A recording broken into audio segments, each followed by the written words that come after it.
Hey, what's up guys, I'm Johnny. And I'm Weston. We're from the Geekly Grind. Today we're doing a board game review and overview of Beasts Edge of Extinction from Derek Zinn and Riftway Games, coming to you soon on Kickstarter November 14th. It's a 2 to 6 player competitive card game. So let's get into it and see how it goes. So each beast card has the name of your beast. I'm the Titanoboa, your health meter, which we all start at 20, and then your different susceptibilities or resistances. There's physical damage, frost damage, and fire damage. That's going to help you throughout the game because different attacks are of different damage types. So being resistant to something helps you take less damage during that time. The other cool thing about the beasts is that they each get one unique feature that you can use once per game. So my feature of the dire wolf is that I can steal one resource or equipment card from somebody else. So they put it on them and then I take it for me. But you can only use those once per game. Yeah, my Titanoboa, I can actually choose another player to take damage for me. So if I'm taking a huge amount of damage, I can just be like, I'm going to slither out of the way, and actually you're going to take it instead. So that's pretty cool. There's a huge deck of resource cards, and at the beginning of the game you start with 3 of them, and you place them out face up on the table. All resource cards are public knowledge. Resource cards can be multiple different things. I have a physical resistance card here, so I can actually equip that to give me more physical resistance. You also have cards, this is food, that'll give you health back. There are attack cards, I think you have an attack card there actually. A nice little attack card here. Yep, and then there's you also have a wildfire card here, which you lure a player into a wildfire and they take a bunch of heat damage.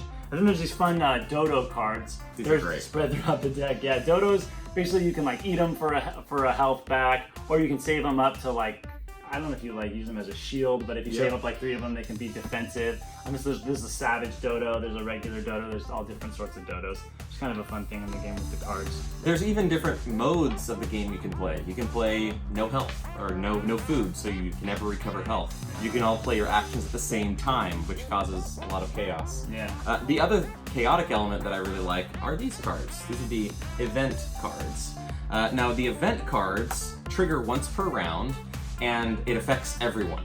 It could be that everyone gains health. It could be that there's an earthquake and everyone has to roll for defense. There's a lot of different things that these event cards bring into play.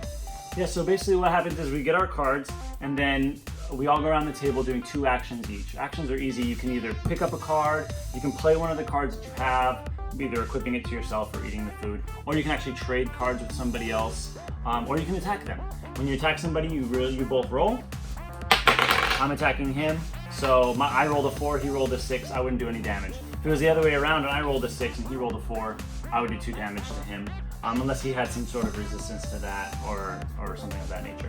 So very simple, you just go around doing 2 actions each. Every round an event card flips, and then whoever is the last man beast standing wins. So I like Beasts Edge of Extinction, not Age of Extinction. I said that like 5 times. Edge of Extinction. I like it. So when talking with the designer of the game, one of the big goals that he had for the game is something light that all players can get into, from like players that don't know how to play games. Easy to get into, easy to learn, all the way up to players like gamers to like it. He wanted to be complex enough for them, and I think he really scored with that. I thought it was very easy to learn. It was. I thought it played very quickly. Yet as a gamer, it was diverse enough for me to really enjoy it. Well, and I was finding myself, I love being able to play this game first, because it's 20 minutes, or you're waiting on another friend to show up, and you're like, hey, let's play a quick round of this. The game feels like it moves really well. I never felt like I was just waiting for my turn to happen, like in a lot of games. This feels really, this has a very good flow to it.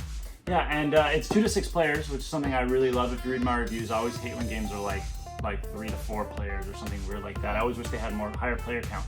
So 2 to 6 players is really great. Also, the designers told me that there will be more expansions coming out to kind of diversify that and maybe even make it more players in the future. So that'd be kind of cool. That would be very cool. But we'll wait to see how that goes on. Something I don't really like about the game. Well, let me start with what I do like. I actually really like the art. Yep, me too. I think the art's very nice. The cards are nice. It's colorful. It's bright. All of that's very nice. I don't like the box.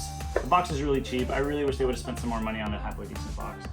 There's not a lot of components in the game. Like literally, this is the game, so it doesn't need a heavy-duty box. Well, it could have been a box half this size. Yeah, that's true too. Yeah, so tiny. So that could have been just a little bit different. It's an oblong shape. It's just not really my jam. So I didn't really like that. But the art's really good. The cards are very nice. Another critique that I have are these little tabs. that are on these cards here. These little tabs are like it was a good idea, but the actual execution, unfortunately, they get bumped all the time during the game. Yeah. And all of a sudden, you may have not realized, you're like, oh, was I on 12 or 11 or 13?